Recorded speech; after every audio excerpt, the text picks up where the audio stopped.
मैं आज आपके सामने धातु और अधातु कहने का तात्पर्य है मेटल और नॉन मेटल की कुछ ऐसी ट्रिक लेकर आया हूं जिसके द्वारा आप चुटकियों में पहचान सकते हो कि धातु कौन है और अधातु कौन। सबसे पहले मैं इस चैनल के माध्यम से आपको बताना चाहूंगा कि धातु और अधातु होते क्या है। धातु और अधातु जिसको हम कहते हैं मेटल और नॉन मेटल, ये क्वेश्चन क्लास 10th के बच्चों के लिए बहुत ही ज्यादा उपयोगी है, बोर्ड पेपर में आने वाले प्रश्न हैं और जो अन्य क्लास के बच्चे हैं उनके नॉलेज के लिए भी ये बहुत ही ज्यादा उपयोगी है। सबसे पहले हम बात करते हैं धातु क्या होता है, मेटल क्या होता है और अधातु क्या होते हैं। तो धातु वे होते हैं जो विद्युत के सुचालक होते हैं, धातु वे होते हैं जो विद्युत के सुचालक होते हैं और अधातु वे होते हैं जो विद्युत के कुचालक होते हैं। दूसरा पॉइंट क्या है कि धातुओं में एक विशेष प्रकार की चमक पाई जाती है, लेकिन अधातुओं में विशेष प्रकार की चमक नहीं होती। पॉइंट नंबर 3 है कि जो धातुएं होती हैं वो तन्य होती हैं, अर्थात इनको खींचकर इनके हम तार बना सकते हैं, लेकिन जो अधातु होते हैं वो तन्य नहीं होते, अर्थात इनको खींचकर हम इनकी तार नहीं बना सकते। अगला पॉइंट है कि जो धातुएं होते हैं वे आघात वर्धनीय होती हैं।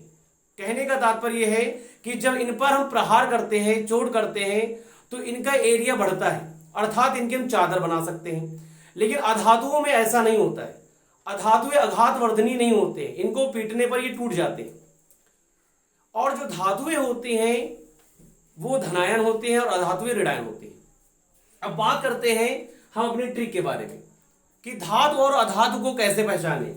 तो सबसे पहले आप लोगों को इतनी जानकारी होनी चाहिए कि हमारे आवर्त सारणी में कुल कितने तत्व होते हैं। तो आप लोगों को पता होना चाहिए कि आवर्त सारणी में टोटल 118 तत्व होते हैं, जिनमें से 92 जो होते हैं वो धातु हैं और 22 जो होते हैं वो अधातु हैं।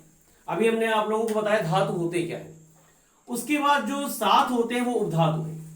सबसे पहले आप लोगों को पता होना चाहिए कि उपधातु कौन से होते हैं।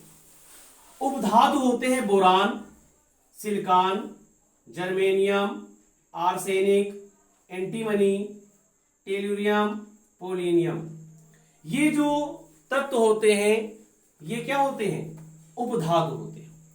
आज हम आप लोगों को धातु और अधातुओं की ट्रिक बताएंगे कि धातु और अधातु को आप कैसे पहचानें।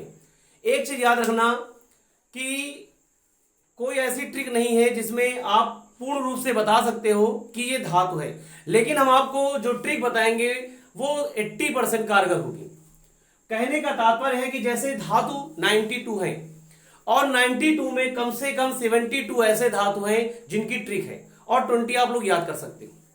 उसी प्रकार अधातु है, इसमें 18 है और आप 4 याद कर सकते हो। नॉर्मली रूप से अगर धातुओं की ट्रिक के बारे में बात किया जाए तो एकदम सिंपल ट्रिक है। जैसे हमने आपको दिखाई दे रहा होगा कि हमने धातु और अधातुओं के कुछ नाम लिखे, जैसे धातु में है lithium, beryllium, sodium, magnesium, aluminium, potassium और कैल्शियम। इसी प्रकार अधातु में है nitrogen, hydrogen, oxygen, iodine, bromine, chlorine, argon और फ्लोरीन। आप लोग इस वीडियो को एकदम गौर से देखना कि धातुओं को अगर समझना है, धातुओं को सीखना है, तो सबसे पहले इन शब्दों पर एकदम गौर करना होगा। इन शब्दों में दिया क्या गया है कि जो ये धातु है इनमें से क्या कॉमन चीज है। इनमें इन शब्दों के लास्ट में आप देख रहे होंगे दोस्तों कि यम शब्द है। कहने का मतलब है कि अगर किसी शब्द के अंत में यम शब्द आ जाए, अगर किसी भी शब्दों के अंत में यम शब्द आ जाए तो समझ लेना वो किस श्रेणी में आते हैं? धातुओं में आते हैं। इसी प्रकार अधातुओं में अगर किसी शब्द के अंत में ना शब्द आ जाए तो समझ लेना वो क्या है? अधातु है। ठीक इसी प्रकार आप लोगों को, जैसे हमने यहां पर लिखा हीलियम।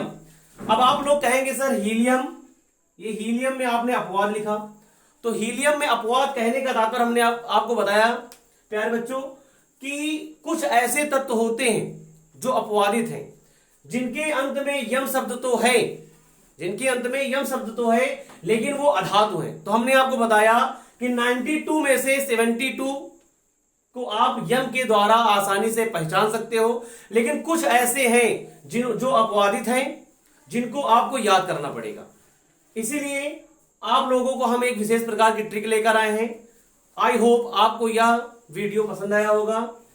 मैं आशा करता हूं कि आप लोगों को ऐसे वीडियो रोज इसी टाइम पर भेजता रहूं, जिसके कारण आप नई नई चीजों को आसानी से खोज करते रहें और याद करते रहें। इसी प्रकार मैं आपसे अपनी वाणी को विराम करता हूं। धन्यवाद।